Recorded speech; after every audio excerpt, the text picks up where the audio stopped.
সকাল সকাল চলে এসেছি স্টেশনে, বোলপুর শান্তিনিকেতন স্টেশন। তো আমরা চলে যাচ্ছিলাম হচ্ছে আমার আজকে ভাইপোকে দেখতে। আজ 2 মাস ওর বয়স হলো। তো এখনও পর্যন্ত আমার যাওয়া হয়নি, ওর মায়ের বাড়িতে আছে।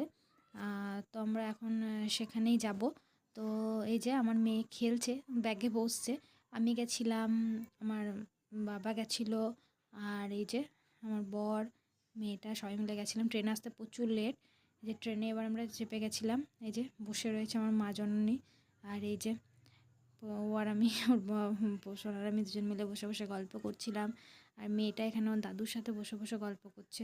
তো দুষ্টুমি করছে, কি বলবো, কিছু বলার নেই। দাদুকে তো বারবার বারবার করে বকাচ্ছে। তো ট্রেন, ওই যে আমরা যাচ্ছি এখন, প্রচুর লেট ছিল ট্রেন বিশ্বভারতী সেদিন। তো এই হচ্ছে, ওর খিদে পেয়ে গেছে। আমি বলছে মা আমাকে কিছু কিনে দেবে, কিছু না উঠলে আমি কী করে দেবো এত সকালে। যে ও খাচ্ছে বসে বসে। তো মেমারি এখান থেকে যথেষ্ট দূর। এই যে আমরা এবার পৌঁছেও গেছি।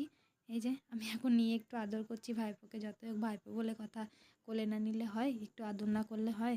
আমার মেয়ে বলছে আমাকে দাও আমাকে দাও মা, আমি একটু কোলে নিই, আমি একটু কোলে নিই ভাইকে। ওই যে ও এবার ভাইকে কোলে নিয়ে বসে আছে। ওই যে দেখো, আমি একটু আদর করছিলাম, কি করব যতই হোক।